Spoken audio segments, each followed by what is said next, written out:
Thank you, Your Honor.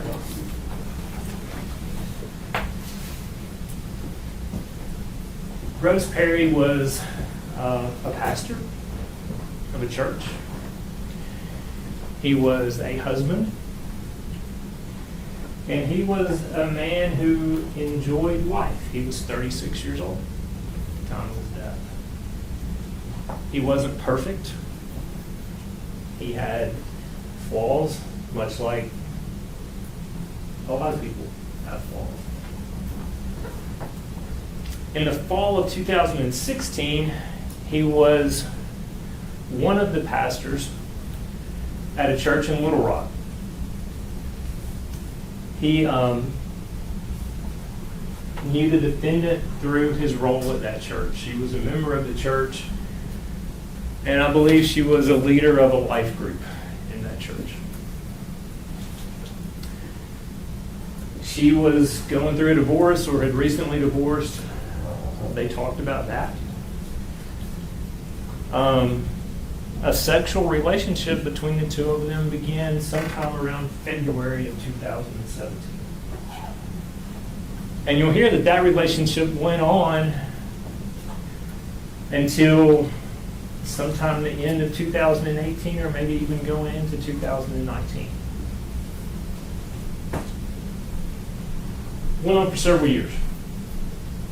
Toward the end of 2018, I believe it was around October, Mr. Perry and his wife took a job, well, Mr. Perry took a job. He and his wife moved to Collierville in Shelby County because he took a job at Mississippi Boulevard Church here, also working as, I think, an executive pastor at that church. So not the senior pastor or the preaching pastor, but he was working with that church here in Shelby County. So they left Little Rock and moved here. That resulted in the relationship between the defendant and Mr. Perry became strained. He decided he didn't want to be in that relationship anymore. They lived away from each other. I don't know the reasons that he decided that, but he did when they moved back here. On April the 4th of 2019, the defendant left Little Rock. She stopped at a gun store in Sherwood, Arkansas, where she purchased a Ruger 9mm handgun, and she purchased ammunition. And she drove the 2.5 or 3 hours from there to Collierville, Tennessee, where she showed up somewhere 9, 10 o'clock that night at Mr. and Miss Perry's residence. Mr. Perry wasn't there, but Miss Perry let her in. And they sat and talked for a while, until Mr. Perry came in. Miss Perry knew the defendant from when they were in the church together in Little Rock. In fact, the two of them played tennis once a week. Miss Perry considered herself to be friends with the defendant. And so when she showed up at the door, she let her in and they talked. The defendant waited there until Brodes Perry got home. They talked for a few minutes more, and she said, "Well, I'm going to leave. Don't want to bother y'all anymore." Mr. and Miss Perry were about to walk her out the door when the defendant pulled the 9mm handgun that she had purchased 3 or 4 hours earlier. And she shot Mr. Perry multiple times. The medical examiner will testify they pulled 5 bullets out of his body. She also shot Tabatha Perry as she was kneeling beside her husband, trying to get him to quit, trying to help him, and trying to get the defendant to quit shooting.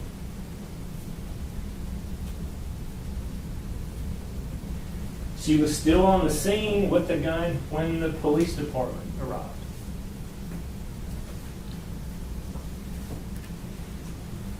You'll hear that the bullets that the medical examiner recovered from Mr. Perry's body matched the Ruger 9mm that she purchased from the gun store in Sherwood, Arkansas. TBI, the Tennessee Bureau of Investigation, analyzed those, and those matched. You'll hear that the shell casings, 7, I believe, recovered from the apartment, were fired from the Ruger that she purchased from the gun store in Sherwood, Arkansas. There was a bullet recovered from the scene at the apartment that also was fired from the gun that she bought from the sporting goods store in Sherwood, Arkansas. You'll see video from the sporting goods store in Sherwood, Arkansas that shows the defendant going into the store, purchasing the ammunition and the gun, and leaving. You'll see the credit card that she purchased it with and the receipts where the last 4 of the credit card match, showing the date and the time that she purchased that handgun. She had all kinds of time to think about what she was doing. At the end of the proof, we're going to ask you to find her guilty as indicted in counts 1, 2, and 3 of the indictment. Thank you. Thank you, Your Honor.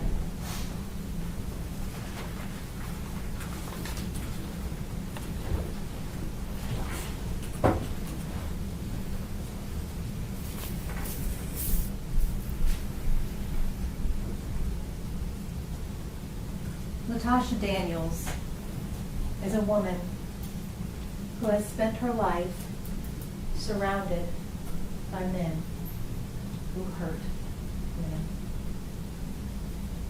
Not all of those were physically abusive. Some were emotionally abusive.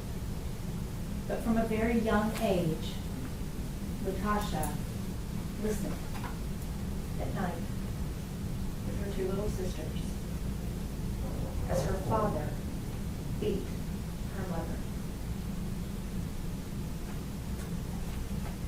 Her father was a minister in the church, well respected in the community.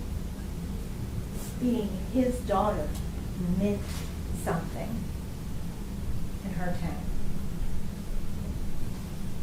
She knew she could never tell anyone the truth about what happened behind closed doors.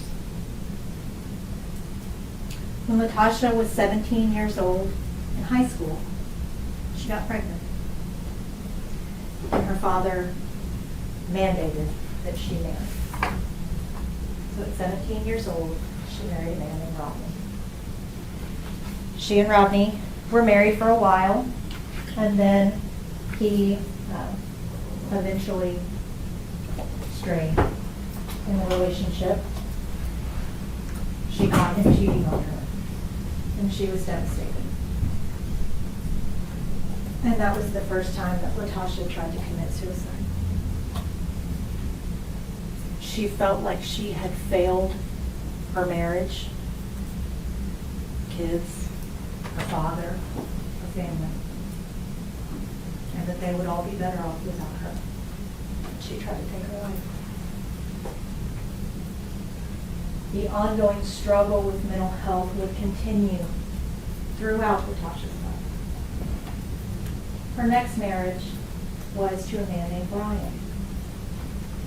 Brian was not physically abusive. But very shortly after Latoshia and Brian got married, he completely shut her out emotionally. When she would come home, she would sit in the parking lot or the driveway and cry.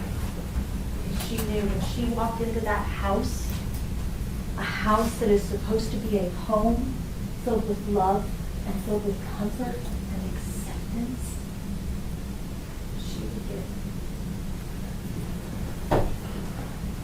her husband would sit on the couch and watch TV and then sit on the couch. And that went on for 8 years. And at a certain point, Latoshia found herself so starved for love and for attention that she sought out counseling. She tried to get her husband to go with her to marriage counseling. And he wouldn't. So Latoshia decided that she needed spiritual guidance. She needed to know that if she was going to be getting divorced, that she could find that amends with God for another marriage favor. Now, Brodes Perry was an assistant pastor at St. Mark's Baptist Church in Little Rock, one of the biggest Baptist churches in Little Rock. He was one of the pastors that selected, among the thousands of church members, selected about 40 people to be life group leaders. Latoshia was one of those people selected. And the group that she was in was one of about 7 or 8 people that Brodes Perry was directly over. And they had a very close, tight-knit group. Brodes Perry took very particular interest in his group. And while Latoshia was struggling, seeking this spiritual covering, she reached out to Pastor Perry because she trusted him. She felt like she could be safe talking to him. She did not seek him out for a relationship. They met, had a counseling session where Latoshia poured her heart out to him for almost 2 hours in tears, talking about the complete emotional neglect, the lack of love, the lack of attention, and how it made her feel in the marriage that she was currently in. And Pastor Perry listened, but seemed distracted to Latoshia. Several weeks had passed and she was still struggling with these feelings, and so she reached out for a second session. And when she talked to Pastor Perry at the beginning, she said, "I appreciate you meeting with me, but I don't understand why when we met, you had your hands shoved in your jacket the whole time I was talking to you." Pastor Perry told her that he was doing that so that he could maintain his professionalism. As she was pouring her heart out to him, all he could do was think about sleeping with her. And when this counseling session started, within minutes, he grabbed her chair, pulled her to him, and began kissing her.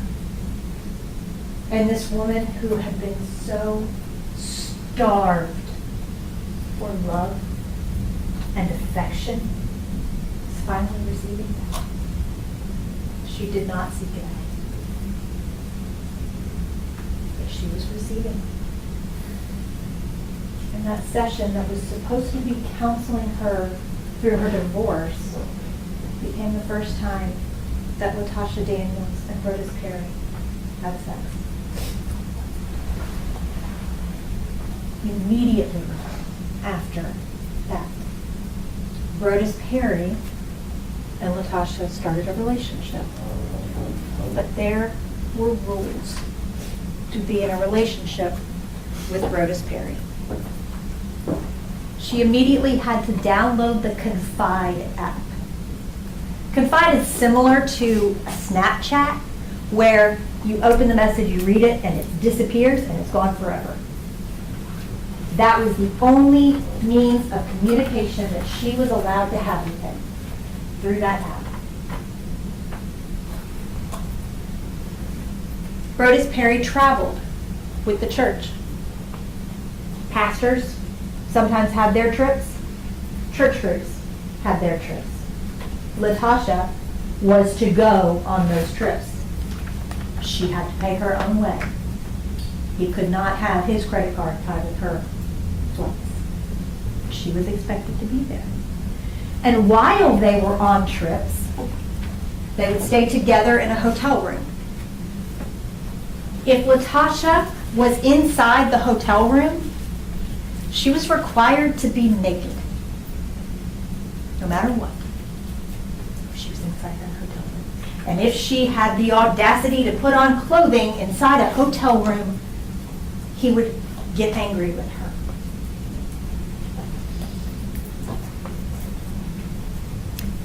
He went so far as to say, if we are ever together and I am suffering from a medical emergency, do not call 911. You call Pastor Pointer. He will get me help. You don't do it. You get as far away from me as you need to get for nobody to find out about this. By the end of their relationship, one of the rules was that Latasha was required to answer him with either yes, sir, or no, sir. Brodes had a lot of rules. Latasha had fallen so deeply in love with him after being so starved in her past relationship that she was willing to follow him. She was willing to do whatever he wanted her to do because he loved her. She loved him. There was a lot of guilt and a lot of shame around this relationship, though, because she knew that he was married. Now, she was in the process of a divorce, but she knew Tabatha. Brodes was interested in a unique lifestyle, something called ethical non-monogamy.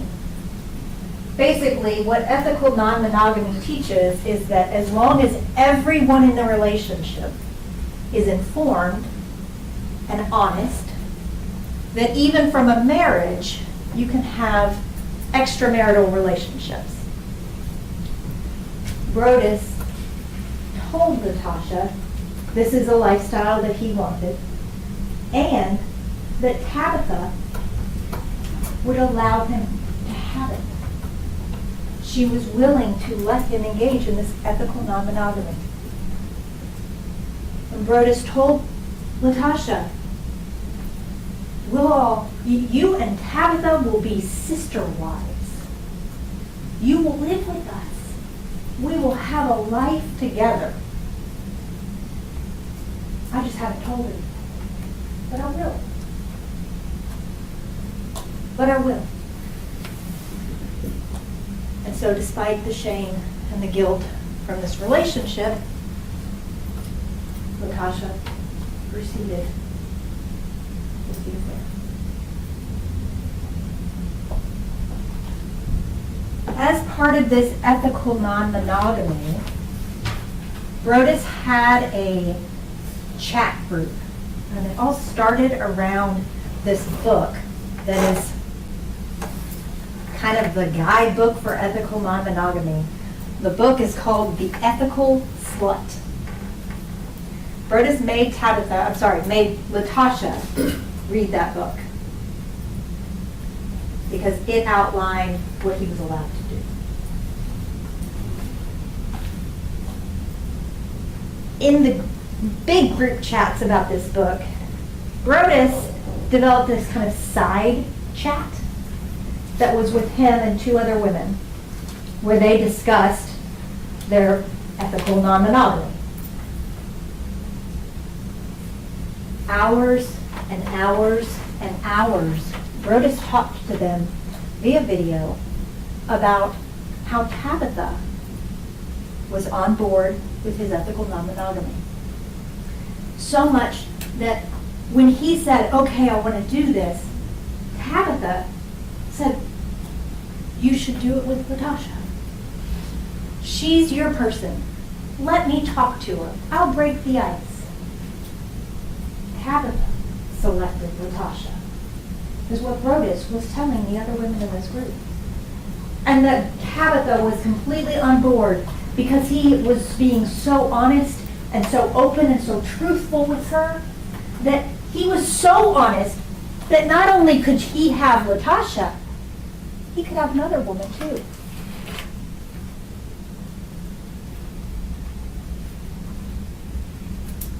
They talked about these conversations that Tabatha would have with Latosha, the role that she played in their relationship.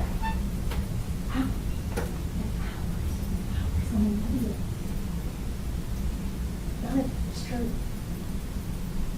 None of it. Tabatha had no idea that her husband was in this relationship for 2 years. Despite the fact that he was telling these women that she was completely on board and involved. And despite the fact that he was telling Latosha that she was on board with this lifestyle and that it would be okay. They would all be able to do this together. And so the relationship goes on. They take trips. Latosha buys him lavish gifts. They are happy. They see each other almost every day. They start drinking bourbon together. They start going to cigar lounges together. They start biking together. They join a biking group. They would run together. Full relationship. That Latosha thought Tabatha had sanctioned, even though she didn't know about it. And towards the end of 2018, Brodes Perry got offered a position at Mississippi Boulevard Baptist Church here in Memphis. It's a big church here in Memphis. It's a prestigious church to be a pastor at here in Memphis. And Brodes talked to Latosha about whether he should accept this offer, and she said, yes, this is a huge opportunity, absolutely. She organized a going away party for him and Tabatha. After Brodes moved in October of 2018, he would come back to Little Rock. He still had his orthodontist in Little Rock, so he'd come back to get his braces tightened. And when he would come in town, he and Latosha would pick up where they left off. But things did start to change in the way Brodes was treating her. And around March the 15th, Brodes came in town and texted Latosha, I'm here at the hotel, come meet me. So she went. And on this day, she had the audacity to be wearing clothes when he walked in. He got very angry with her. And she apologized. And they proceeded to have sex. This was not a day that they made love. This is a day that he had sex with her. He was demeaning and degrading, borderline aggressive with her, which is something that he had never done before. Pulling her hair, shoving himself into her mouth, hurting her, slapping her. Nothing that she had ever experienced with him before. She felt so used and humiliated and broken by that experience with him, this man that she loved so much and had put so much of her life into, for him to treat her like a piece of trash. Broke her heart. And that became the second time that she attempted to commit suicide. The next day, she came back to the hotel room with a gun. She told him, you hurt me so bad. I want you to hurt like I hurt. And she wanted to kill herself in front of him so that he knew what it felt like to break because of somebody that you say that you love. He got the gun away from her, and they talked. Brodes always knew what to say to Latoshia to get her to do what he wanted. And he did on this day. She did not kill herself. But she was still broken. They took some time apart, still talking on the phone, but not seeing each other in person. And on April the 4th, Latoshia of 2019, Latoshia opened her Confide app and saw a message from Brodes. It said something to the effect of, "Our time has come to an end." And it disappeared. He ended their 2-year relationship.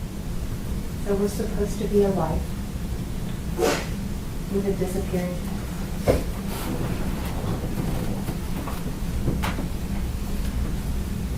And Natasha said, "I was right to want to die." And she found herself so deep down in that dark hole that God could not reach her. She didn't think that she deserved for God to reach her. She didn't have a gun anymore because Brodes had taken hers. Around 3 o'clock that afternoon, she wrote a letter to her family and left it for them to find in her room. She told them goodbye. She told them that she was sorry. She knows that they would be better without her.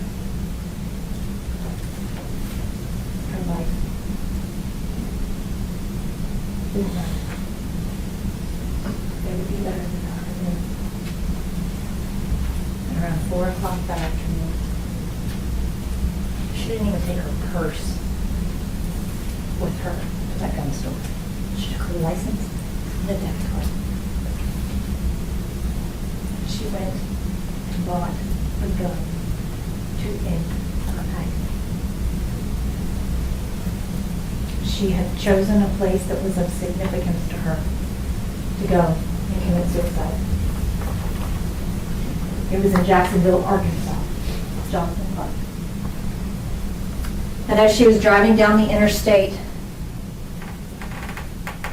she just kept thinking, if I could just see him, if I could just talk to him, he would understand. We can be okay again. This doesn't have to happen. I need to see him one more time. Even if this is where this goes, I just need to see him one more time.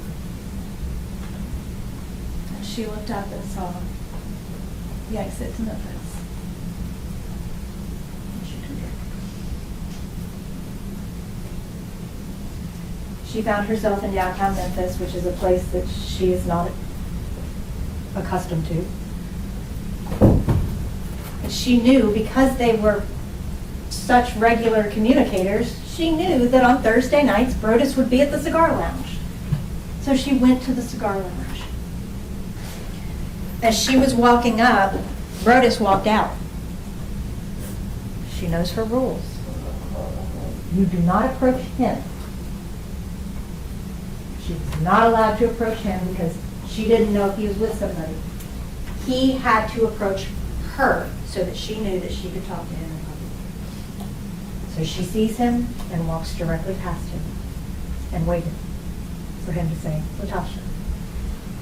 When he did that, she came back and talked to him. And they talked for a while.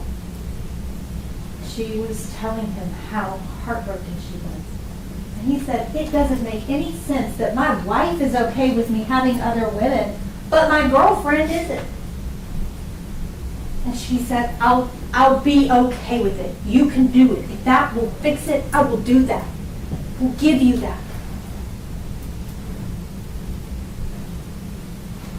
And just like she had so many times in this relationship with him pressuring her to get a watcher or to have a threesome or to engage in this ethical non-monogamy, she gave in. Because she loved him so much that she was willing to do whatever she had to do to keep him. And he said, you haven't been willing to do that so far. She said, well, you haven't even told Tabatha about this. You know, how can I think that you're going to be honest with me when you haven't even told her? And so Brodes said, fine. You want to tell her? We'll go tell her. Go to my apartment. Talk to her about tennis. Tell her you're in town for a convention. I've got to run an errand to Pastor Turner's house. I'll be there soon. You go tell her. And Latoshia said, no, you need to be the one to tell her. I'll be there. I'll go there. But we need to tell her together. And so Latoshia went to their apartment, where she had never been before. He gave her the address. He had actually given it to her before they even moved out of Little Rock. And so Latoshia arrives at this apartment complex that she's never been to at night. She's not from here. She doesn't frequent Memphis. She doesn't know the difference between downtown Memphis and Collierville. She just knows it was dark outside, and she had to walk from her car to the apartment. And as she's sitting in her car, she starts having second thoughts. And she calls Brodes and says, are you sure we should do this? I'm scared. But she had so much hope at this point.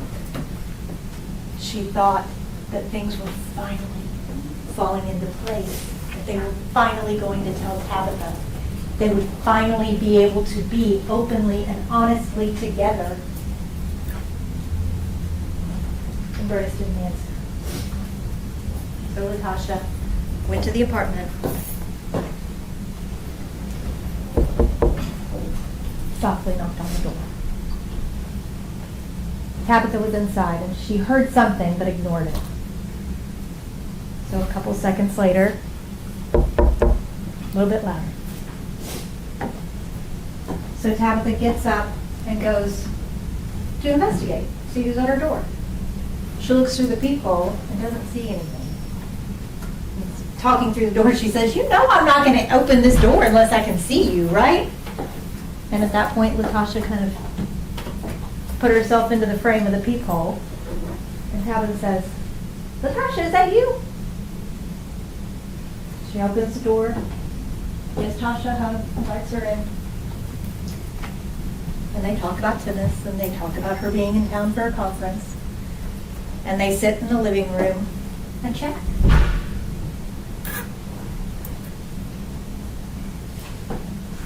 Brodes comes home a little while later, walks in, and Tabatha texted him while she and Latoshia were talking, said, I've got a surprise for you. And so he walked in, and he just said, that wasn't the surprise I was expecting. It seemed very distant. So he sits, kind of makes some awkward conversation with Latoshia, small talk, but he won't look at her. He will not acknowledge the elephant that Latoshia knows is in the room. He offers her some bourbon. She says sure. Tabatha said no because she had been drinking earlier in the day, so she didn't want any more. And Brodes poured himself some. And they chatted for a few more minutes, but Brodes really started completely ignoring Latoshia there. And she saw the writing on the wall that this wasn't going to happen. He wasn't going to tell her. And so she said, you know what, I'm not going to keep going. But she wanted to talk to him. She wanted to find out why. She said, Brodes, walk in my car. Southern hospitality, you're the man. You know, will you walk me to my car? He said, no, Tabatha will walk you in. She said, no. Be a gentleman, walk me to my car. And he said, no, Tab will do it. So Tab got up, started walking out. She did not even understand the enormity of that moment behind her. When he wouldn't even walk outside and take a moment to talk to her. She put her hands in her pocket and she felt the gun that was in there as she was reaching for her keys. She did not think about what was happening. This was not what she came there to do. In that moment, she broke. And she did shoot Brodes Perry. While screaming, "He broke my heart." And Tabatha ran to shield him and jumped in front of him. And that is when she got struck in the shoulder. And Tabatha said to her, "Latasha, you shot me." And Latasha said, "No, I didn't." She said, "Yes, you did. You shot me." And Latasha said, "I didn't mean to shoot you." And Tabatha said, "Just go, leave. The police are on their way. Just go." Because Tabatha, when all this started, was already outside. She ran to the neighbor's house, knocked on the door, and said, "Call 911," and then ran back in. Latasha had never threatened her, never tried to shoot her, nothing. This was a moment that broke between Latasha and Brodes. But it was not a moment of cool, calm judgment. It is not what that night was supposed to be. That night was supposed to be a start, not an end. But that night, she broke. And she's lived with that every day since. And it hurts her. She feels shame about what happened. To know that her hands did that. This was not judgment and election. This was a break. She just started. And when the police came, their guns drawn, yelling at her to put down the gun, she didn't even register them. Didn't respond to them. Tabatha said that she was bringing the gun to her head, towards her mouth, not even acknowledging the police. And in assessing the situation, police determined that they should use a non-lethal round. And they shot Latasha in the chest with that non-lethal round. She was thrown to the ground. Did not.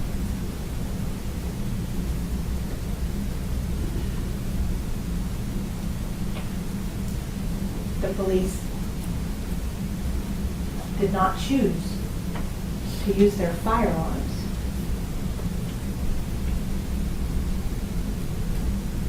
They chose to use a non-lethal round.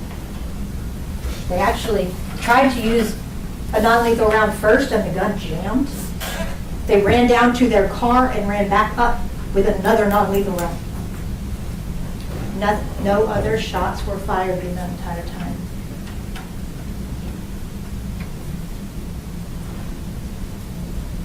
This was not what this night was supposed to be.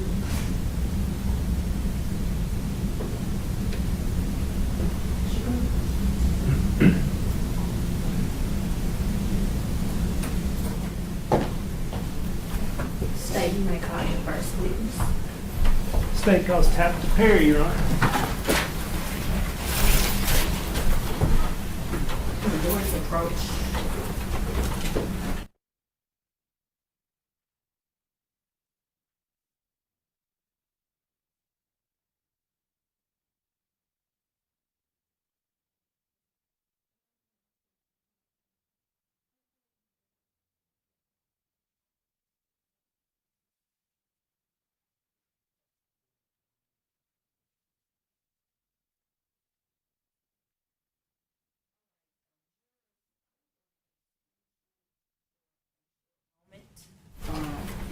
short recess, okay, and then we'll reconvene, okay? Court stand in brief recess. Jury leaves pen and pads in the chair and follow me.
proceed.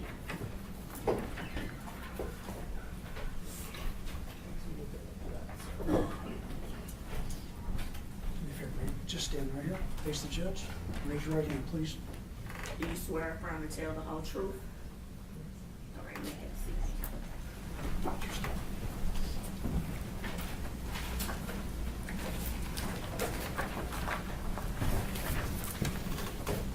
Would you state your name, please? And can you spell that for the court reporter? Tabatha And Miss Archie, did you know Brodes Perry? And can you tell the ladies and gentlemen of the jury how you knew him? And was he your husband? Can I get you to speak up? Explain like you're trying to reach the back door. She's recording everything, so we want to make sure we get everything you say. When were y'all married? 2014, February 2014. And were you married to him in April of 2019 when he died? Yes.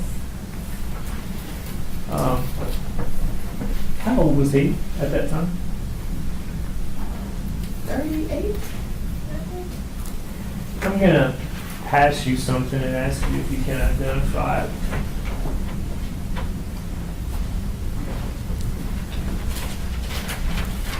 Can you identify that? Yeah, that's Brodes Perry.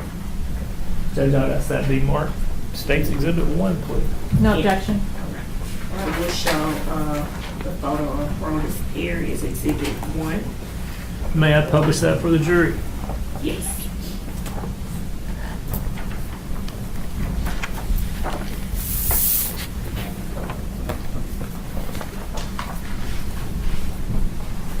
Is that the photo you used to identify? Yes. When's the last time you talked to him? April 4th, 4th, 2019. 2019. And that's the day he died. Correct. Were you there when that happened? Yes. Where were y'all living at the time? Collierville, Tennessee.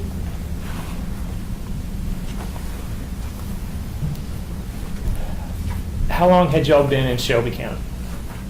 Approximately 6 months. Where were you before that? Little Rock, Arkansas. And what did Mr. Perry do as his occupation? He was a pastor. And is that what he did in Little Rock as well? Yes. Where was he at Little Rock? Where was he a pastor at? St. Mark Baptist Church. And do you know, is that a big church? Yeah, it's a big church. They have a lot of pastors. Yes. What was his role as a pastor there? He was a pastor of assimilation. So his responsibility was basically new members as well as small groups. Did he do any counseling or anything at that church? No. I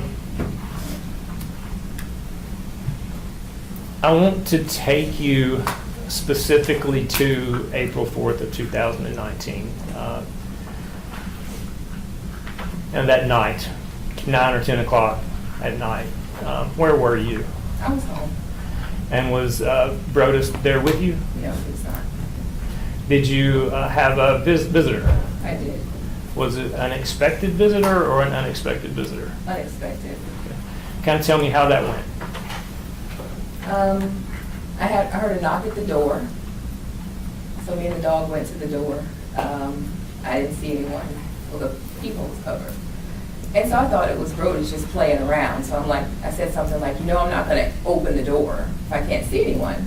So I went and sat back down. And I heard a knock again. So I went back to the door. And I peeked out the door. And I saw like a lock, like swinging. And I was like, Tasha, is that you? And she, nodded, yeah. So I was like, okay, let me put the dog up. I went and put the dog up. And then I came back and opened the door.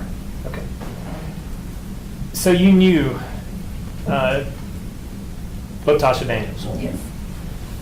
Is she in the courtroom today? Yes. Can you point her out for us, please? Right there. What color shirt she wearing? Blue. Light blue or dark blue? Light blue. For the record, Judge, she's identified the defendant. We'll let the record reflect the defendant has been identified. How would you describe your relationship with the defendant? Friendly. Okay. You knew her, you may have said this, where did you know her from? I knew her from church In Memphis or Little Rock? in Little Rock. Did y'all do other things together outside of church? I would say from maybe July to October, we played tennis together like once a month. I went to a couple dance classes. I think she had a former client who taught dance, so I went to a couple dance classes, or my life group would go with her life group to a couple dance classes. So it was somebody you knew from church, somebody you knew from some events at church, somebody you played tennis with occasionally. So you knew her fairly well. Would you say that? Yeah.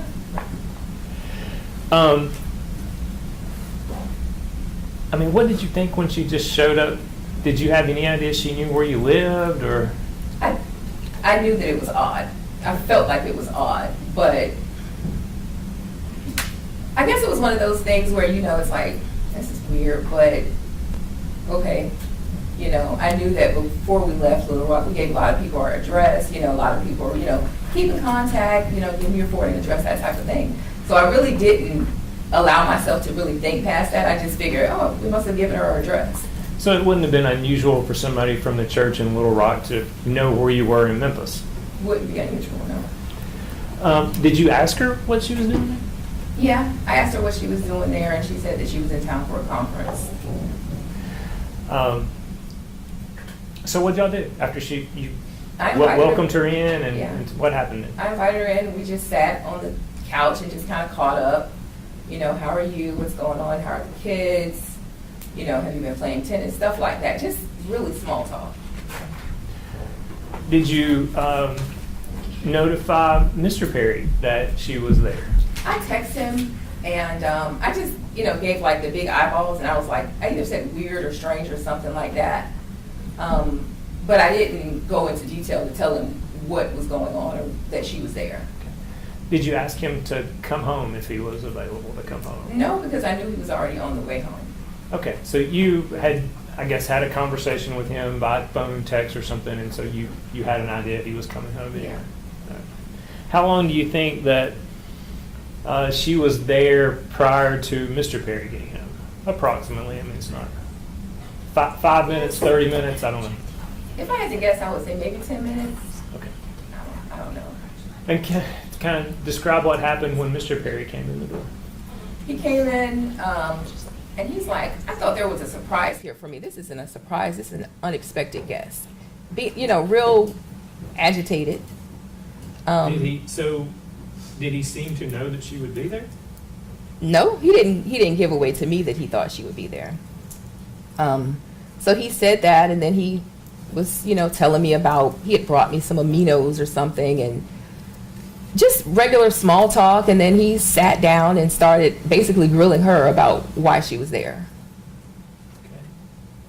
And how long did y'all continue to have conversation after that? Yeah, anything but it to was, eat, drink, anything like that? I think they may have had bourbon. I didn't have any. I think that, I'm pretty sure he offered bourbon. Okay. Yeah. How long would you say that she stayed?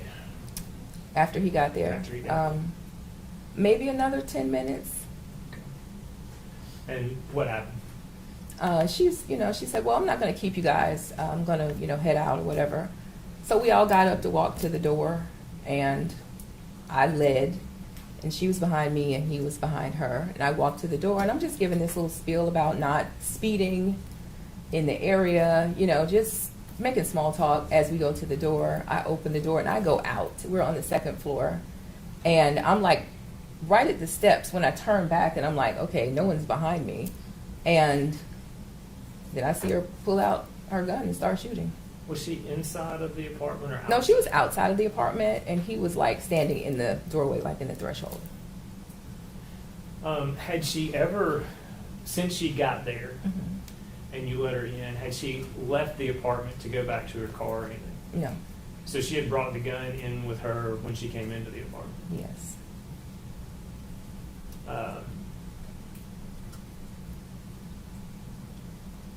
So when she pulled the gun out, what happened next?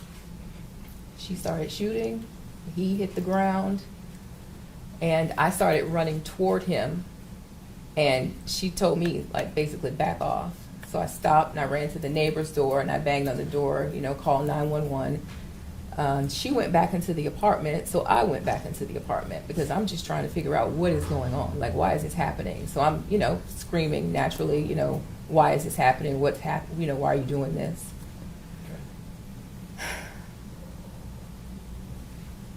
So do you think your neighbor called 911 at that point? One of them did. Somebody called. When you got back into the apartment, did the defendant still have the gun in her hand? Yes. And what was going on then? I guess at that point, I'm basically pleading, like, what's happening? Why are you doing this? Please leave, you know. And she's, you know, kind of pacing a little bit, you know, with the gun. At some point, the gun was reloaded. So she fired until she ran out of bullets. Mhm. Were you ever shot? I was shot. Tell me about that. When did that happen? Where were you?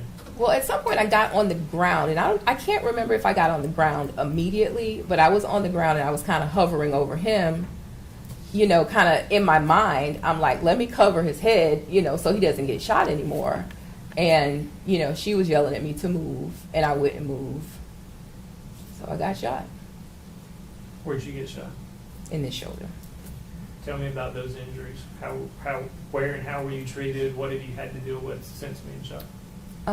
So it went into the shoulder, it broke this bone, and so at the emergency room, they decided that they wouldn't remove the bullet because, sorry, No. Take they, your time. they felt like it wasn't going to move, so they just didn't remove it. But when I got to Jacksonville, I know that's home, Florida. I went back home, and they noticed that the bullet had started moving. So the first doctor I went to was like, this bullet is too close to your lung, so, you know, it's going to have to go. And I went to first I went to the orthopedic doctor, then I went to another doctor, and they decided to just remove it. And by the time it was removed, it was coming out of my back. So the bullet had punctured the skin and was poking out of my back. So I had to have it surgically removed. So did that cause you a lot of pain the night you were shot? Yes. A lot of pain between being shot and having the bullet removed? A lot of pain. And then the surgery was also not comfortable, I'm guessing, as well? Right. And then the shoulder is still broke on top of that. The bone Still. here is, you know, it was still broke the whole time. So there was the bone healing on top of the surgery and everything else. Does it still cause you pain even today? Sometimes, depending on what I'm doing, I'll get like a sharp pain. There is, I mean, we've talked about this since, but, and I don't know, do you dispute the fact that Mr. Perry and the defendant were involved in a extramarital affair at the time this happened? I don't now, no. Prior to Mr. Perry's death, did you have any idea that the defendant and Mr. Perry were involved in any kind of an inappropriate relationship? No. Did Mr. Perry at any time have any conversation with you about he would like to have a relationship with Latoshia Daniels? No.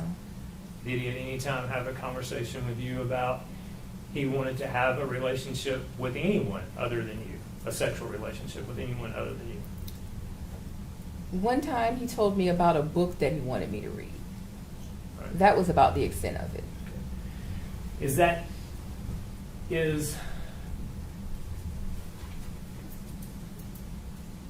a marriage where you would agree to allow your spouse to have a sexual relationship with somebody else, anything that you would ever agree to? No, And by saying that, does that mean you never agreed to that with Mr. Perry? I did not.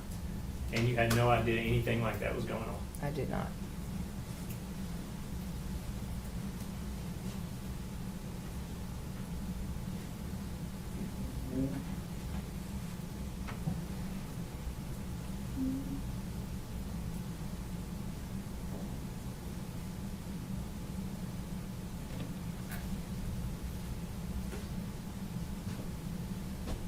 when you were on the ground trying to protect Mr. Perry, and I think you testified to this, I just want to make sure I heard you correctly.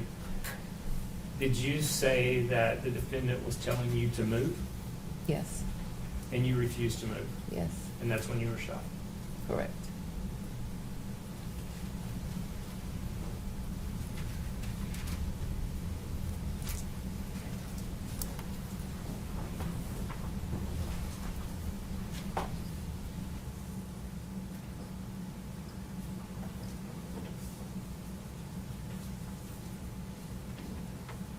That's all.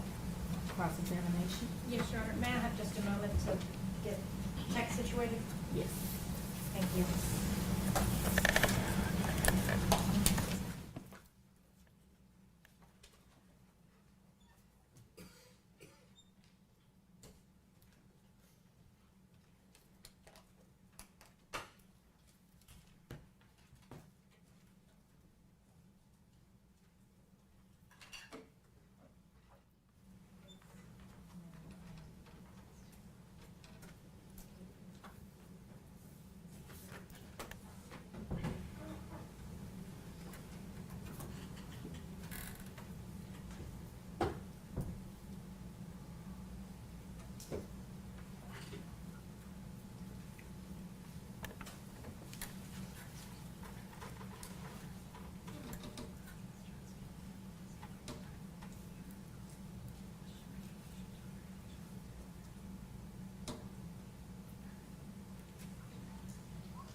Thank you. You're welcome. Ms. Archie, please, I apologize if I defer to Perry, because that was just what I've known you as. Please feel free to correct me, okay? I want to talk to you about some things regarding this case, okay? First, I want to talk about ethical non-monogamy. When you were on direct, you told Mr. McAlpin that there was a book he wanted you to read. That book was called The Ethical Slut. I guess. I don't think I ever considered it enough to know the name, but I guess. And that was something that he was interested in and brought to your attention. Right. He told me about this book. Hey, I read this book. I think you should read it. Did he tell you what it was about? I think I've gathered what it was about, yeah. What did you gather it was about? I gathered that it was about people who are in open marriages. And is that something that you were interested in? No. Now, there was an ethical non-monogamy group that Brodes was in, right? His book club? Right, apparently so. And did you know about the chat group that he had with 2 other women regarding that book? Not at the time. This is something I learned about maybe 2 years after his death. I knew that he was in a book club. I didn't know what kind of book club it was. To know Brodes, to know that he's very, very much a nerd. I would say after he died, I probably gave away 1,000 books. So to say I'm in a book club didn't seem out of the ordinary to me. So, did you know that he was on this, and this was on the Marco Polo app that he was talking to these women, right? Did you know that he was talking to people on that app? I did know, because I asked him, why are you always on this app? And he said, well, I'm in that book club, and instead of constantly typing back and forth, we just get on the video and chat about the books that we're reading. And you saw him on there a lot? Like, when you log on, you can see who else is on. So I'm like, why are you always on the app? Did Brodes ever talk to you about bringing a watcher into your relationship? No. Did he ever talk to you about Ms. Daniels being a watcher in your relationship? No. Did he ever talk to you about wanting to have a girlfriend outside of having you as his wife? No. Did you select Ms. Daniels for Brodes to have a relationship? No. I'd like to show you some videos, okay? And it will be clips mostly. And then I'm going to ask you some questions about those clips, okay?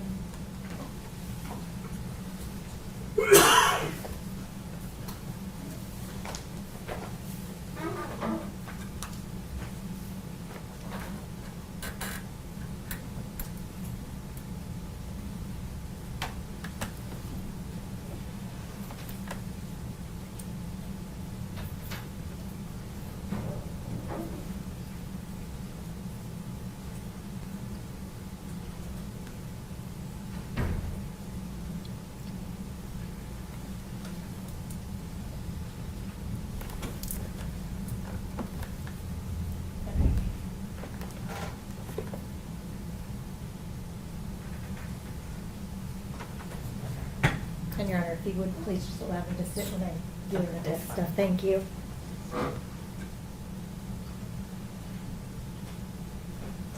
Well, I am at a place now where I want to expand this ethical non-monogamy, and I'm just, your opinion matters to me because we are in this relationship. But at the same time, like I said from the outset, I want to be respectful, but I also want to let you know that,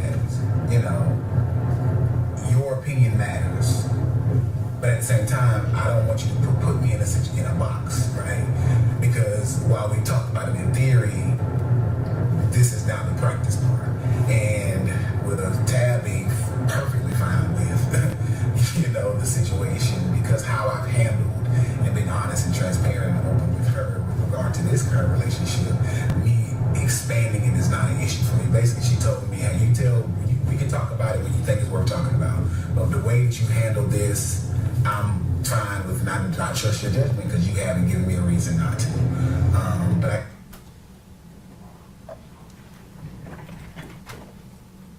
So this clip is him talking about Latasha not being okay with the ethical non-monogamy, and you being perfectly on board with it. Was that true? No. Did you believe that Brodes was being open and transparent and honest with you about his relationship with Latasha? What relationship?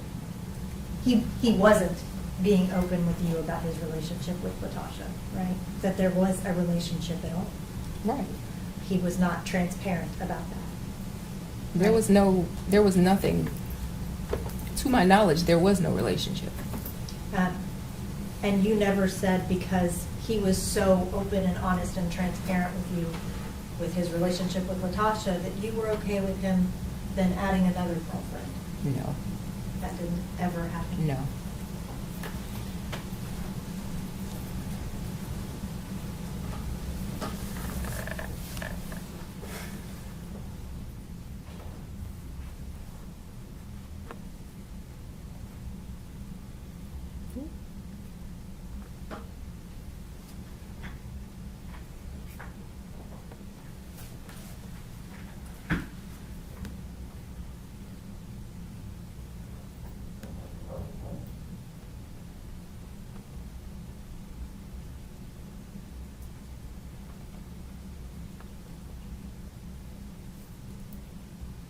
And photos aren't an issue at home, but I get it, but that ain't an issue.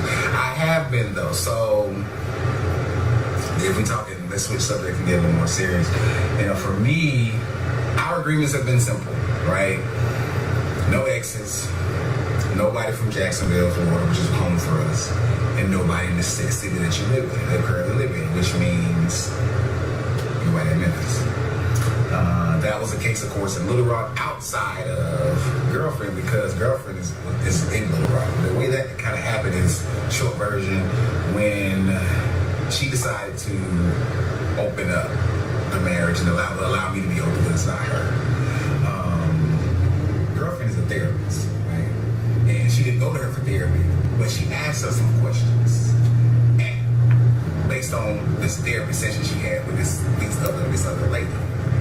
And she was asking her some questions after she had just said, bro, is this what I'm gonna let you do? Blah, blah, blah. It is what it is. And from there, she asked her some questions. And so she was like, I just got a couple questions for you.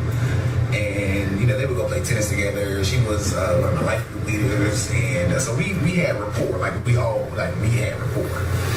And she asked a question and was like, yeah, blase, blase. I'm thinking about this. And what do you think about this? Or what do you think X, Y, and Z could potentially become?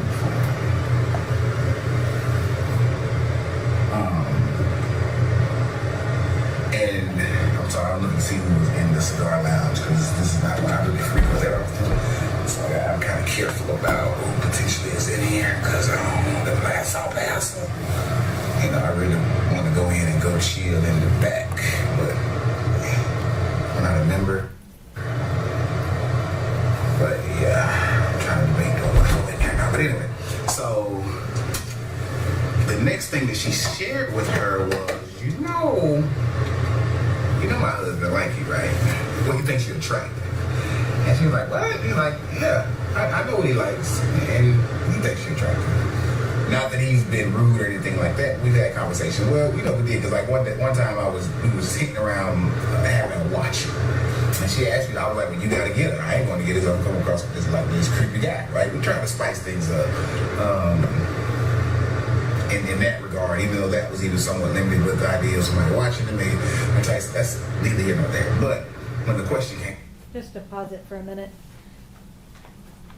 In your relationship with Brodes, did you make those rules up? No, So that was not true. not true. Were you the one who initiated the conversation about Latasha? No. Did you ever reach out to Latasha about Brodes engaging with her? No.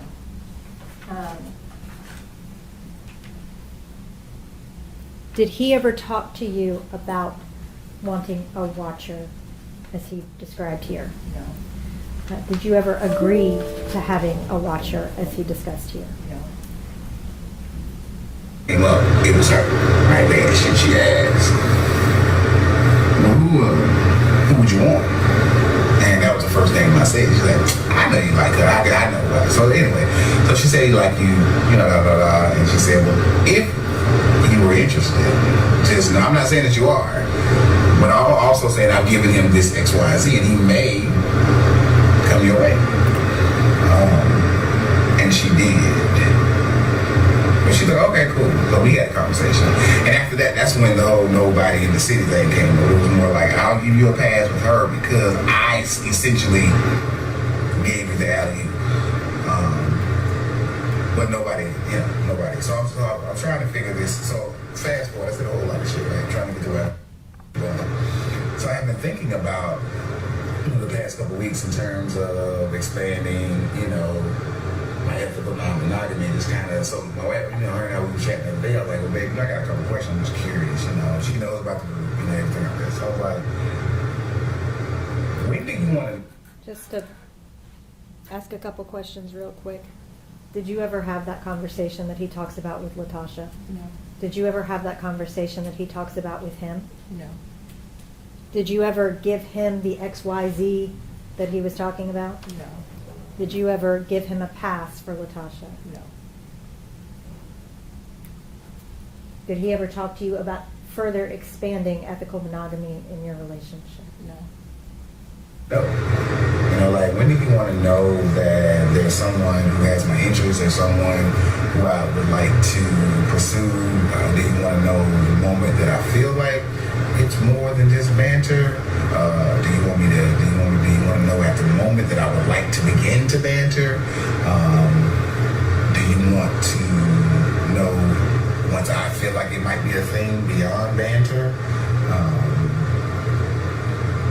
Or what? Because this is kind of new for us, right? Because, girlfriend, Tasha, that's easy. That's been 2 years. That's been it for the most part.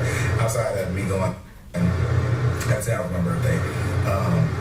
But it's kind of been easy in that regard. So just trying to figure out what does that look like. So just kind of really thinking through where I am with that, right? Where in terms of those. So there's a lot of newness. And I said that just to say that there's still a lot of newness even in this ethical non-monogamy that I'm wrestling with. And it's fun, right? It's fun, it's interesting, it's causing us to communicate in the chat and really talk again about different things that we've kind of, in a real sense, have been settled to some degree. But realizing that in this ethical non-monogamy, we got to keep things in pencil and not pen. Some things are in pencil, pen, right? There's some hard news, but it gotta be flexible in terms of what that looks like. So that's why I know you talking about being sprung and giddy and all that stuff. I think because those flutters or those emotions, right, or those initial thoughts are all kind of new and very much new because this person is brand new. Like, I don't know Cherie, right? I knew Tasha. That was different. There was some level of familiarity there. And that's typically how I've always engaged women, right? With some level of familiarity. I cannot, whether being in the same class together in terms of college or something like that, I've never kind of quote-unquote cold-called anyone, if that makes sense. Because I'm not, I don't think I'm that guy. So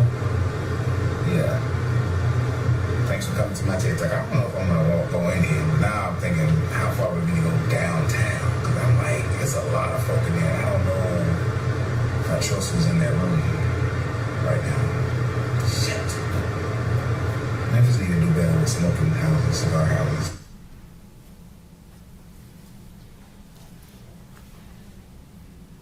Did he ever have that conversation with you about when he needed to tell you if he was wanting to banter with someone or when it would go past banter with someone? No. That never happened? No. Did he ever, did you hear him reference going out of town on his birthday? I thought I heard that. Did he ever tell you about a threesome out of town on his birthday? No. Did you hear him mention the name Cherie? I did hear that. Do you know who Cherie is? I don't believe so. Did y'all ever talk about how ethical non-monogamy could make your relationship better? No. None of that ever happened? No.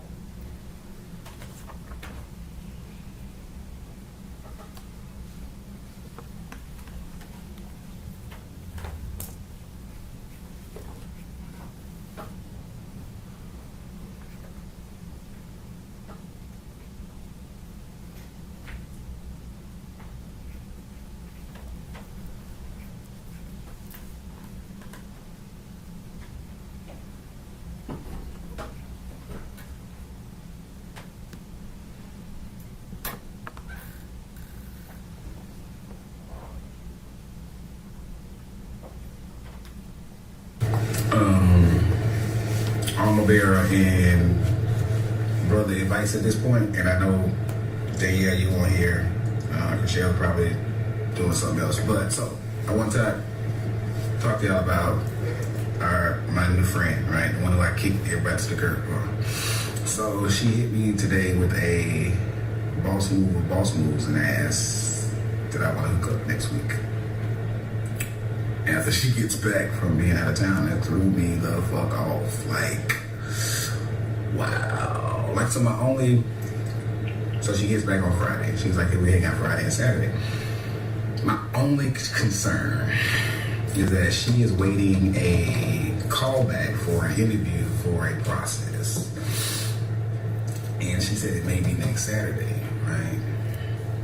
And I know that she would leave, of course, for that. And even if I'm going to Atlanta, she's about 100 miles away, she will ditch me, right? Like, I would force her, say, go, and ditch me, right? But I just don't know. I want to put myself in a situation where potentially we may not be able to hang out in that regard because she got this other stuff that she's worried about. But I am, like, high-key shocked and, like, super, like, blushed about it, because like it just kind of came out of nowhere. Like we were talking about other stuff and it was like, hey, what about, it's like, oh, okay, I'm with you. You wasn't expecting to see that while I was in my speech contest. I was just a counter, so don't matter, I wasn't doing that. But I don't know what to do. I think a couple of things, right? So I live in this other tension. So that means furthering the conversation, right, with the wife, which she's in a good place about that. I think I talked to you about it, and you haven't updated Michelle about it, just in terms of girlfriend who's not taking it as well, I guess. But at the end of the day, I told her, you got to recognize this is about me, this is about you, and it doesn't make sense for my wife to allow me to be open with my girlfriend has an issue, like. So she's kind of chewing that, because I think in theory we've talked about this day coming, right? But it's never been a reality. Right, so I think that she's wrestling with the reality. I think that your ideas, your thoughts, yesterday was so, like, it hit me like a ton of bricks because I never thought about it like that. But that made so much sense. And it's not that I want to be disrespectful. It's not that I don't want to be ethical.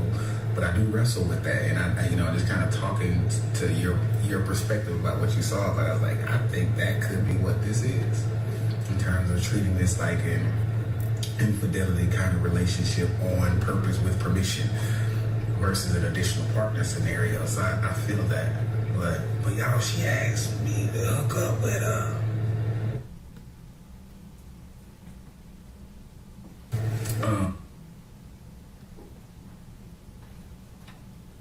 Did Brodes ever talk to you about engaging with a woman in Atlanta?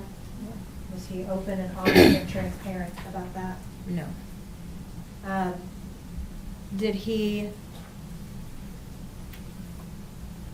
or did you tell him that you were open to him doing that? No. Had y'all been talking about that day coming where he would further expand to another girlfriend?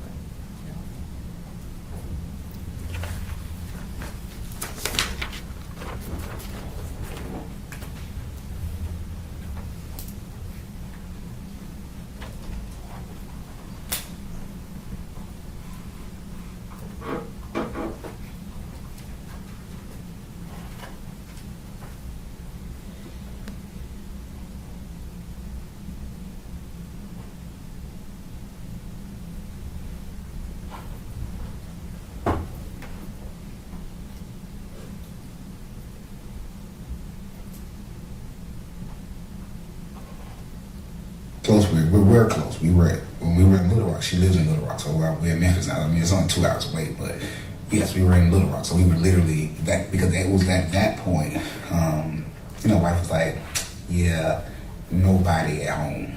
Like, this is an exception, because I kind of threw you that, but no, you ain't dealing with nobody at home. Like, that was Jacksonville, so our heart knows that no Jacksonville, which is hometown for us, no exes, and no place in your current city. Those are the hard no's, right?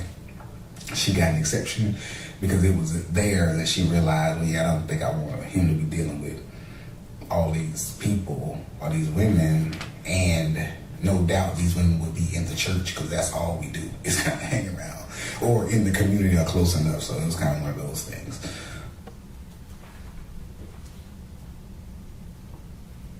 Was Latoshia Daniels an exception to your rules? No. Did you create rules about Jacksonville? No. Did you create rules about exes? No. Did you create rules about the city that you live in? No. Were those hard no's for you? No. Was any extramarital affair a hard no for you? They were all hard no's for me.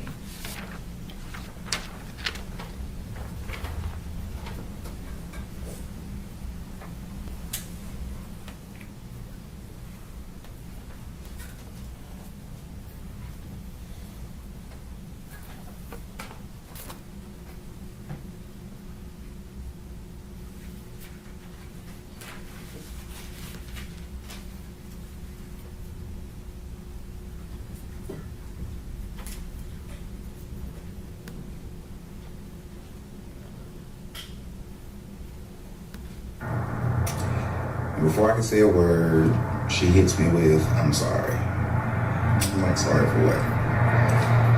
So then she goes into the whole, I apologize for breaching your trust, breaching your confidence by telling P, my boss, my former boss before, about the situation. Her reasoning was that she felt like if, like you all said, if he could appeal to my quote-unquote greater senses, that I would realize the mistake that I would be making by losing such a wonderful woman. She also apologized. I said that she apologized to Tabatha when Tabatha talked. She told me that Tabatha told her that their conversation was their conversation until she revealed it, so she was not going to talk about the contents with which what they discussed. She basically said, I feel like I know what you're going to tell me. And at this... Who is P? He is our friend and former pastor. Is that Philip Pointer? And he was also a pastor at St. Mark's. Correct. Did you know that Pastor Pointer knew about the relationship with Latasha? No. Did Latasha reach out and apologize to you after she threatened to commit suicide? No. Did you ever have a conversation with her about that? No.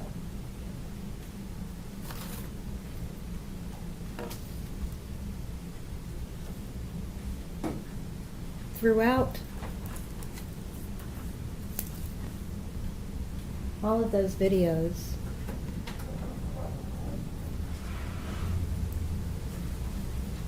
very convincing talking about those things. Would you agree? I would agree. And none of it was true. No. I want to talk to you about your relationship with Brodes, okay? Y'all were married for about 5 years. How long did you date before you got married? About a year. You were a second wife. Correct. And at no point during your relationship, with you at least, did he discuss this watchers or non-monogamy? No.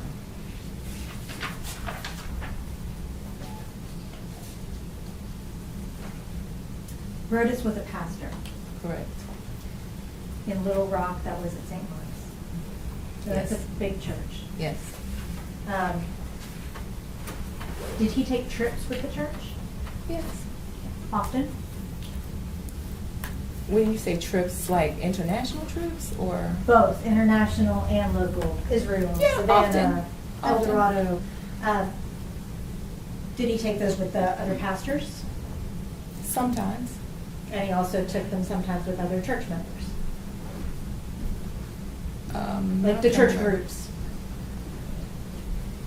I can recall one time, maybe a time or two, where there was like a training conference or something like that. Yeah. They did the whole church group was for Israel, right? Correct. Okay. And when he got the job at Mississippi Boulevard, that's a big deal to be a pastor there, right? I guess. It's a big church here. It's a big church. And now I'm direct.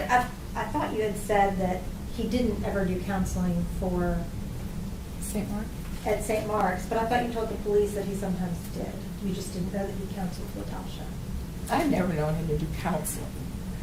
Did he ever tell you that he counseled Latoshia? No. But you knew that she ended up getting divorced. I did know that. Now I want to talk to you about Latoshia, okay? Okay. You knew her from church, Right. and that was St. Mark's in Little Rock. Correct. She was a life group leader. Yes. What's a life group leader? It's a person that leads a group of people that get together and do Bible study. And that was a group that Brodes was over, right? Correct. And before his relationship with Latoshia started, this was a tight-knit group, right? Yes. He was very involved with that group. Yes. And it was about 7 or 8 people? In that group, there were probably 6 or 7 groups. Yeah. But in that particular, the group that Latoshia was in, Yeah. a couple of people. Mhm. And those groups were selected from the whole church membership, right? Based on who showed interest. It wasn't like people came and showed interest. Yeah. There are thousands of church members at St. Mark's. Sure. And I think, what about 40 or 50 people were selected to be life group leaders? I guess. I don't know for sure. And that's okay if you don't know. And you and Latoshia were fairly friendly. Yeah. You played tennis once a month for a couple Once a months. week. Mhm. And then at some point, after Brodes got the job at Mississippi Boulevard, y'all moved from Little Rock to Memphis. Correct. And at no point were you aware of their relationship. No. Were you aware of any issues that Brodes had had at St. Mark's? No. Y'all moved in October, Correct. and that was to Collierville. Correct. Before y'all left, you gave your friends, church members, your new address. Yes. And there was a party that was thrown for y'all, right? I think so. Yeah. Did you know that Latoshia organized that party? It wouldn't surprise me to know that. After you left Little Rock and moved to Memphis, you didn't see Latoshia again until April 4th, right? Right. And as far as you knew, neither did Brodes.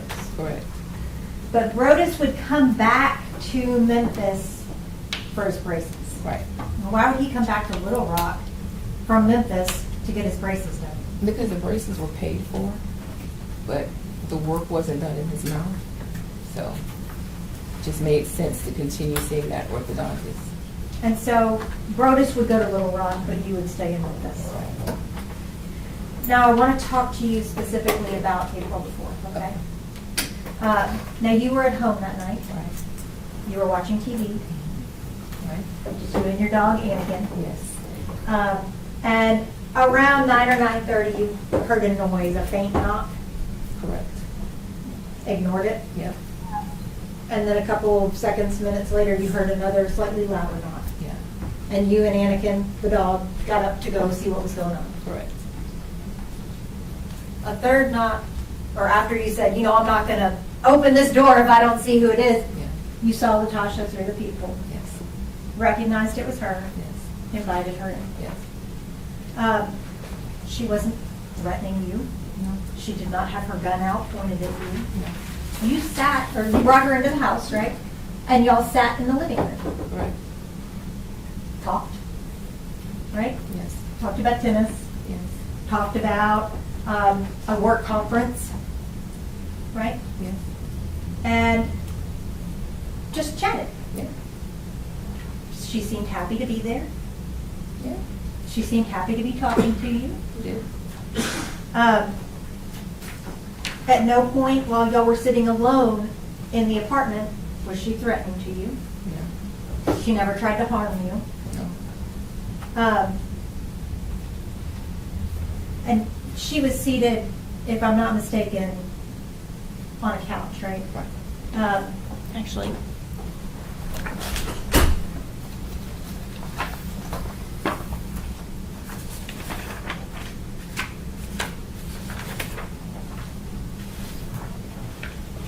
Your Honor, may I approach the witness? Yes.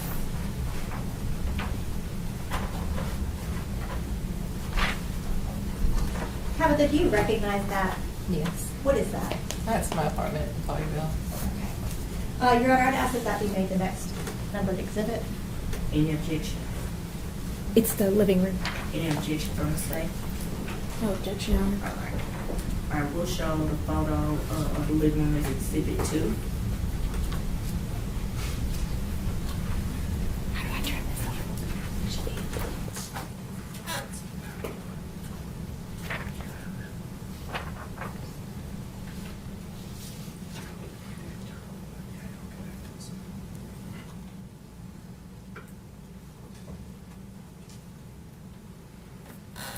Your Honor, if I may publish this to the jury. Yes.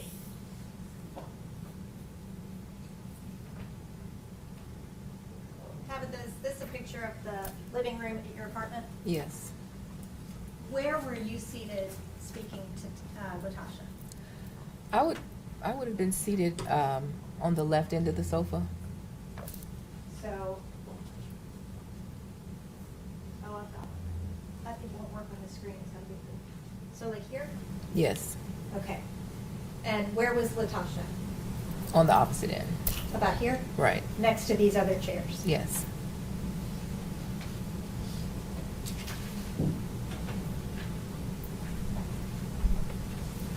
Brodes was not home yet, right? Right.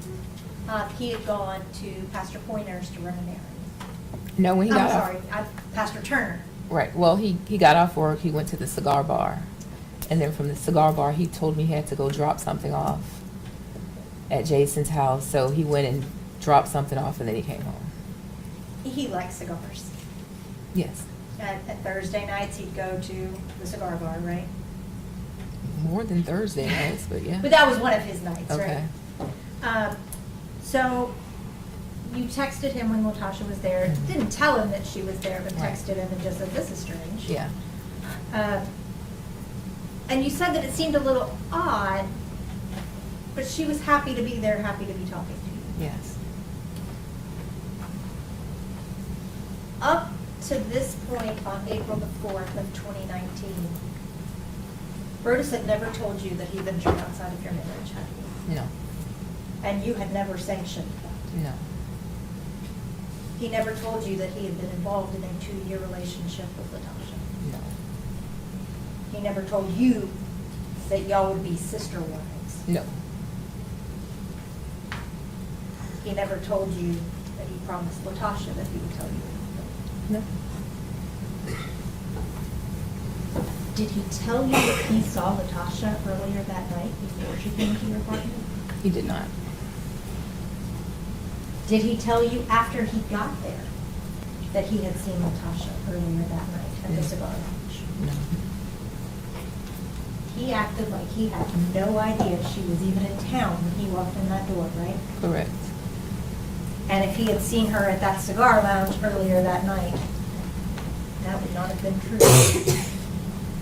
Right? Correct. I want to talk to you about while you and Latasha were talking, okay? Mhm. She never threatened you, right? No. Was never cross with you. No. And she engaged with you cordially. Yes. Seemed genuinely happy to be there. Yes. Now I want to talk to you about when Brodes arrived home, okay? Can you describe his demeanor when he walked in? Agitated. Did he immediately come in and offer the bourbon? No, not immediately. Okay. When did that happen? I would say once he kind of settled in, he had bags, he had things with him, so he set those down, told me that he had brought me these aminos. You know, he made the statement about this was an uninvited guest. And then I think that's when he started saying, you know, what are you doing here? Where are you staying? That whole bit. And at some point around there is when he offered, does anybody want a drink? After he made the drinks, he also sat down, right? Yes. And when we're looking at Exhibit 2, Brodes sat in this chair? I can't remember which chair he sat in, to be honest. That's okay. One of those chairs. And while he was seated in one of these chairs, Latasha was still seated here? Yes. Were you still seated over here? Yes.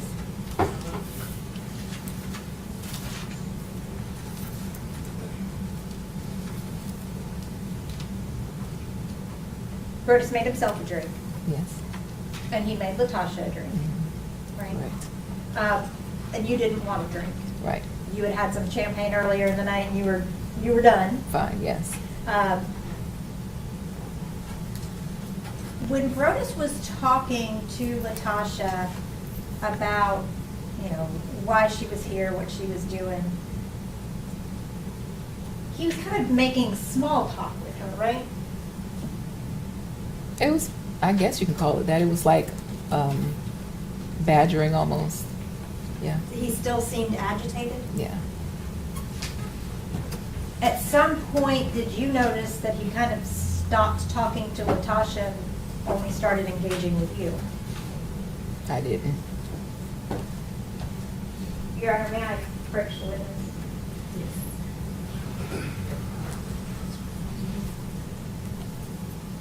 Your Honor, I have a transcript of her statement. I've previously provided a copy to the state, but I have a bound copy. I'll provide them just for ease of reference. Could you look at page 8 for me? Lines 8 through 17. Okay. And just read those for me and let me know. What line is 18? I'm sorry. It's not numbered. May I approach? Yes. It should be. It's just hard to see. Oh, okay.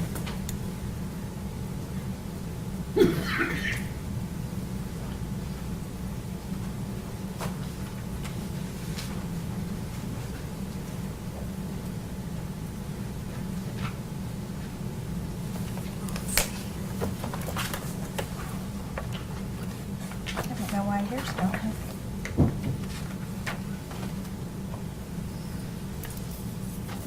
Okay, I'm sorry, it's page 9. Starting here, Okay.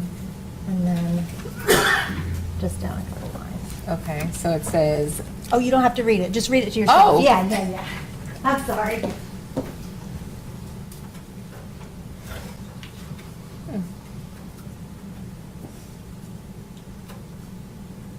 okay. Do you remember telling the police that he kind of stopped talking to her and started engaging only with you? I don't, but if it's here, You don't dispute that that's, I know, I won't dispute it. okay. You could just put that down. Okay. Thank you. Was that normal behavior for him, I guess? I would say that it was normal for behavior for him with his life group leaders. It was not unusual for him to talk kind of rough to them and just, I would often say, I don't know why y'all put up with him. But it was usually just, that's just him, you know, kind of a good fun kind of way of roughhousing, so to speak. So I always found it kind of cringy, but it was not unusual. Okay. I want to talk to you now about when Latoshia said that she was going to go ahead and go. Okay. She basically said, I'm not going to keep you guys, right? And everybody stood up. And you led the way to the door. Right. Latoshia was behind you, Correct. and Brodes was behind her. Yes. And you got all the way outside, right? I mean, Yes. to the stairs of the apartment complex. Right. And Latoshia and Brodes were still back towards the apartment. Correct. Latoshia right outside the door, Brodes in the door. Right. Did you hear her ask him to walk her to her car? No. When they were over there and you were at the stairs, they were kind of had their own thing going on over there while you were trying to walk on out, right? I don't know because my back was turned, so, Right. you know, it wasn't until I turned around that I realized they weren't right, you know, behind me. And you were telling her, just don't speed, be careful, you know, you've had something to drink, Right. right? You had no idea what was going on behind you. No. So then I want to talk to you about when you turned around and saw Latoshia, okay? Mhm. She was still at the door of your apartment. Well, she was out from the door, yeah. And that's, your door is right next to your neighbor's door, right? No, it's across the hall. Okay, thank you. So she is standing right outside the door. Brodes is standing in the door frame. Mhm. So she was closer to Brodes than you were. Yes. Do you remember how far away you were? So from our front door to the stairs might be from here to the beginning of this green partition. So it's not, we're not very far from the stairs, yeah. So if this is the front door, those are the stairs. Okay, so So you if and I'm I- there, Brodes is here, she's maybe here. So it's like, you know, equal space between all three of us. It's not a lot of space. 12 feet? I don't know. I don't know. I'm not good at guessing it either. Somewhere 10 to 12 feet, maybe 10 to 15 feet? Does that look like a good guess to you? This looks good to me. She don't know. She can't answer. She said she can't. I can move on here. Oh, it's the same objection. Latoshia was facing Brodes. Yeah, I would say, yeah. And you saw her reach into her pocket, right? Yes. And this was as y'all were walking out to her car. This is still upstairs. Right, Yeah. but that was the direction that, Correct. okay. Yeah. And when you saw her reach into her pocket, Mhm. you saw her pull out a gun. Yes. Now, prior to that moment, had you ever seen a gun? No. Prior to that moment, had she seemed to be a threat to you? No. Prior to that moment, did you think you were in harm's way being with her? No. She started firing the gun Yes. towards Brodes. Correct. You were in the opposite direction, right? I was behind them. Yes. And you ran to your apartment, or your neighbor's apartment, Right. right? Right. So you weren't even in the apartment when the shots started. No, I was still outside the apartment. When y'all were in the apartment, the three of you, was the door closed? After the shots were fired? Before? Oh, before. Yeah, the door was closed before. Could anyone see into your apartment No. with the door closed? No. It was private. Right. No one else other than the three of you was in the apartment. Correct. After the door gets open, you go outside, you're visible to everyone else in the apartment complex. Well, they could see where y'all were, right? You became visible outside of your apartment. Not really, no. So if your neighbor had opened the door. If my neighbor across the hall had opened the door, sure. They could see Latasha standing. Mm-hmm. They could see Brodes standing in the door. Mm-hmm. Nothing happened until after that was already out in more public area than y'all had been before, right? Right. You, at some point, lunged for Brodes, right? Yes. And tried to shield him? Well, this was after the shooting had occurred, yeah. Once we were back in the apartment by then. Prior to that point, prior to you trying to shield him, she had not fired any shots at you, right? No. And when you got shot, did you realize it? Yes. Did you grab your shoulder? Yeah, the bullet moved me. The shot threw me. Yeah. And you were right against Brodes at that point too, right? Until I got shot, right. And then you said, Tasha, you shot me. Mm-hmm. What did she say back to you? Something to the effect of, I didn't mean to. And then you told her basically, like, go, leave, Yeah, just get out of here. just get out of here. I won't tell them it was you, just go. Mm-hmm. Correct. She didn't move. No. And at some point, you could hear the sirens coming. Yes. And Latasha still never moved. Right. She never put down the gun. No. And when the police came up, they had their guns drawn. Correct. And she still didn't put down the gun. Correct. And in fact, she pointed the gun at her own self, Yes. towards her mouth, Yes. towards her head, Yes. against her chest. Yes. And the police were trying to talk to her to get her to put the gun down. Right. And she wasn't even really interacting with them. She was talking back, you know. Like, Was she no. crying at that point? Probably. I don't remember. Do you remember her saying, "What have I done"? No.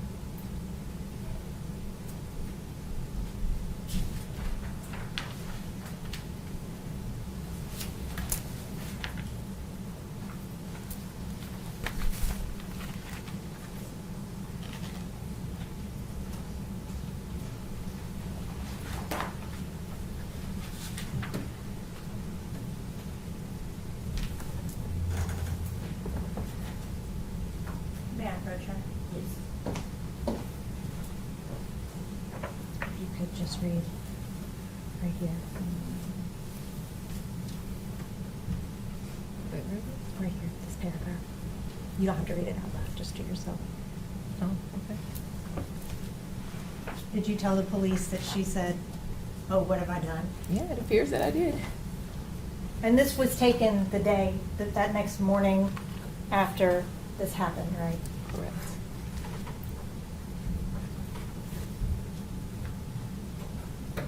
One of the main things that you heard Latasha saying during this was that he broke her heart. Right.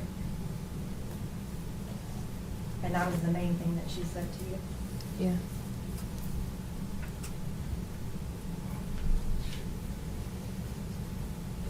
The gunshot wound that you suffered, you had to go to the hospital for. Yes. You were there for a couple hours, right? Yes. And you got released. Yes. You left the hospital. Yes. A couple hours later, you got a phone call. Right? From? To come back to the hospital. No. No? No. The surgeon and the chaplain didn't call you to come back? No. I was still there when they told me that he died. Okay. So you left and came back? I never left. I never left. I was there all night.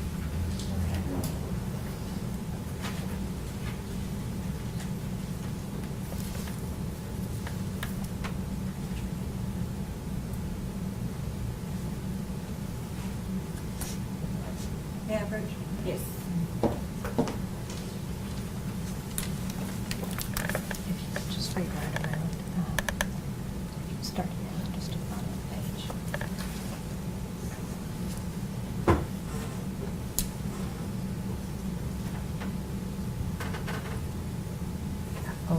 the detective saying this is when he left. Keep reading them. Okay. I like a little out. Yeah, that was wrong. That's wrong, because I didn't leave. The song was up when I left the hospital. So that's just. Yeah, that's just wrong. And this was a stressful night, right? A very traumatic event. Yeah, And you had no idea why any of this happened. right.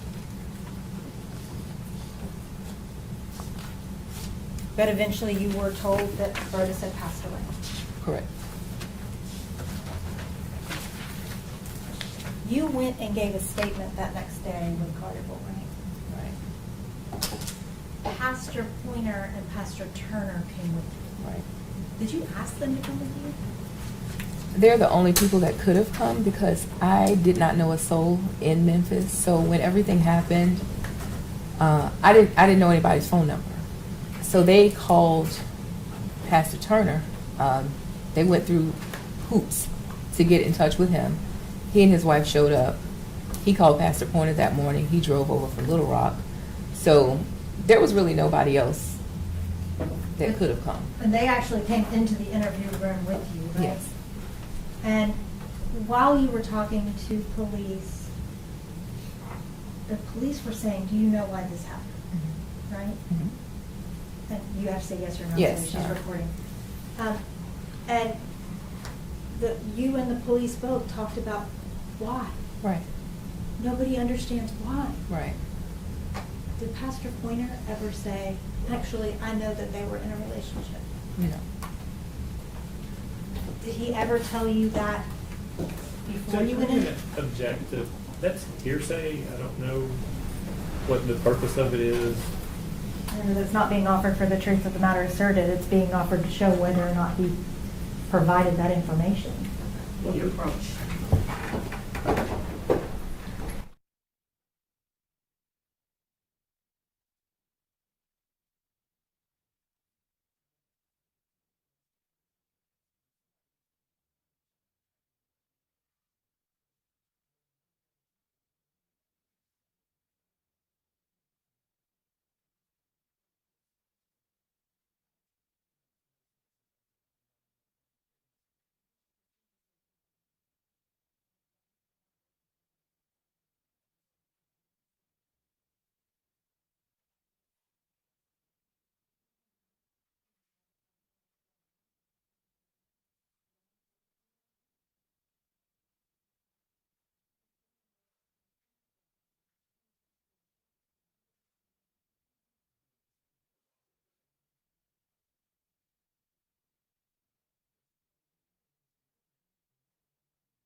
Pointer speak up about any information?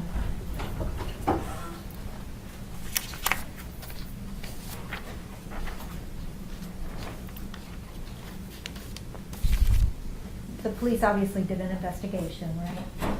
And during your statement, they kind of talked to you about things that they found in the investigation. One of the things that they found was Brodes' phone. Do you remember that? don't remember them asking you about his passcode. Oh, yeah, I remember them asking about the passcode, yes. And you have a cell phone? Yes. Do a lot on your cell phone, right? It's a form of communication, right? Right. It's a calendar, Yes. it's a GPS tracker, right? It's all of those things. It can be a wealth of information. Right? And the police asked you if you had the passcode to his phone. And that would be the thing that you type in to open it up, right? And you did not know the passcode to Brodes' phone. Correct. So they were not able to open it. Okay. Is that right? Correct. And so they gave you back his phone because they said, we can't use it. I don't know if they gave it to somebody. I don't have it to this day. I don't know.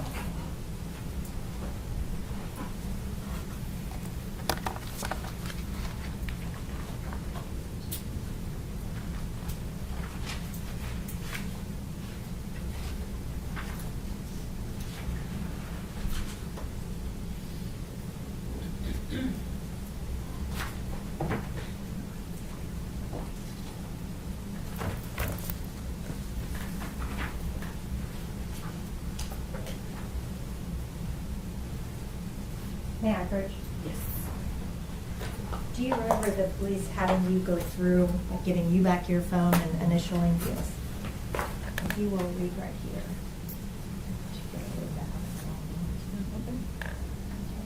Do you see where the police gave you back his phone? That's so, yeah. And again, this was an extraordinarily traumatic experience, right? Right. And sometimes with traumatic experiences, you may not remember everything perfectly, right?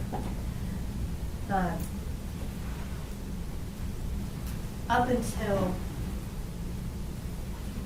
on into after this case had been charged and everything, you didn't know about this relationship until well into this process. Yeah, I would say not until the detectives confirmed for me. That's all I have. Thank you. You're welcome. Read our rep.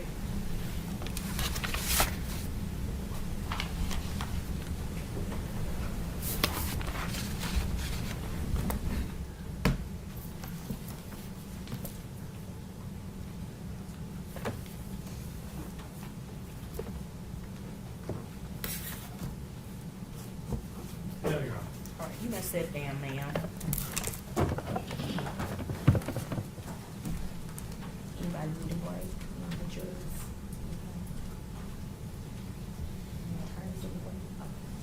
All right, we're gonna take a short 10-minute recess, and then we'll reconvene.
to swear in, Officer driver. Turner. Yeah. Do you raise your right? Do you solemnly swear or affirm that you will take charge of this jury, that you will keep them separate and apart from all persons, that you will not allow them to communicate in any manner with anyone, nor anyone with them, and as it concerns the matter on trial, nor with you, nor you with them, and that you will deliver them safely into court, so help you God? I do. Okay, thank you. Thank you. All right, I'm gonna call the jury back in and, give them some admonitions, and then we'll start back in the morning at 9:30. Yes. Well, and so I'm just, and we talked a little bit about this. I've got the next 3 witnesses are Collierville PD officers, which are easy to get back and forth. But the 3 after that, particularly the 2 after that, one's coming from Arkansas. Based on our progress thus far, I'm not confident we will get to the 4th witness tomorrow.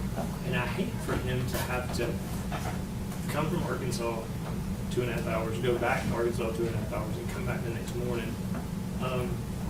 And I sure don't think we'll get to 5, but sure as I say that, we'll be sitting here at 2 o'clock and we'll be out of proof.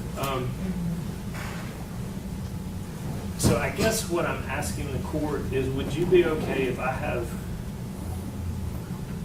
the 3 Collierville officers here and the guy from Arkansas? If it looks like we're gonna run out of time, I'll take the guy from Arkansas out of order, but I'm not gonna ask TBI from Nashville to come tomorrow. If we get through those 4, we'll be down to 2 Thursday morning for me that I think are pretty short. And if we run out of time, it's on me, but I didn't want to run out of time. If we finish earlier, it's on me, but I didn't want you to look at me like, why are you not having your witnesses here? Okay, that's fine. Okay. And we have no objection to taking that witness out of order. Okay, that's fine, that's fine. Okay. All right, I'm gonna call the jury in, and I'm gonna give them some, admonitions, and then we'll reconvene for tomorrow, so if you can get the jury in. Yes, ma'am.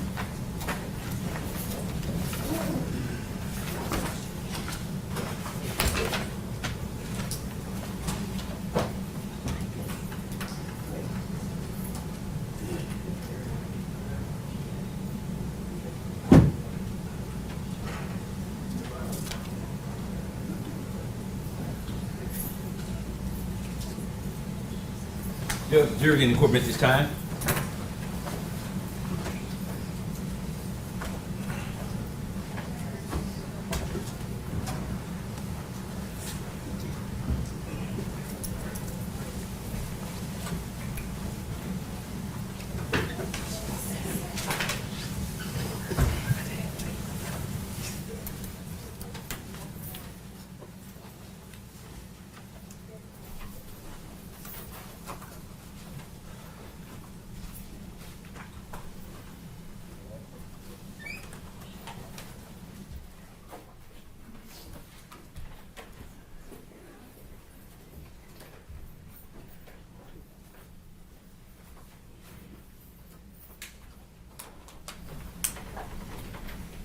You may be seated.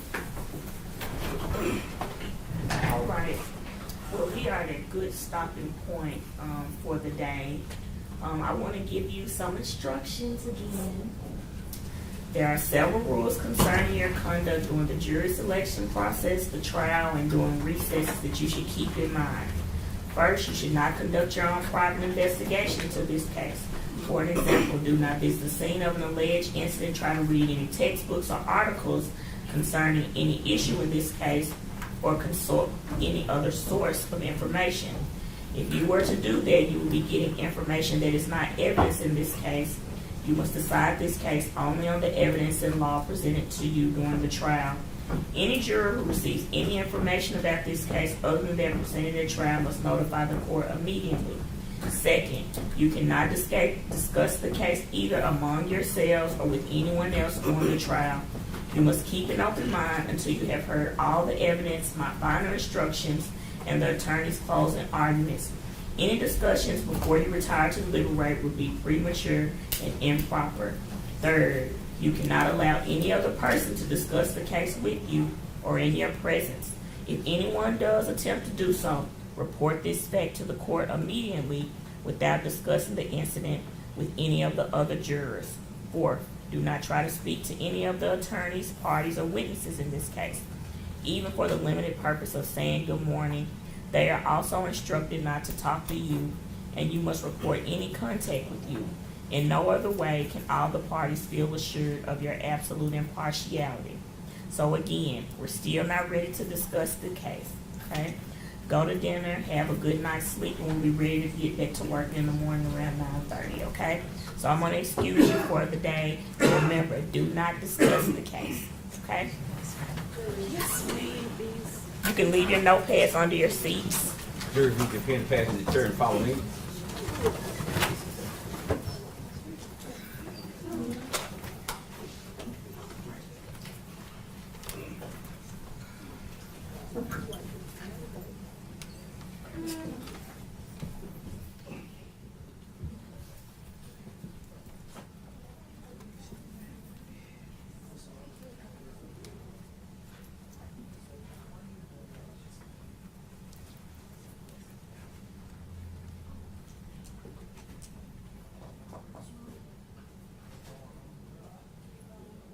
All right, we can adjourn court for the day.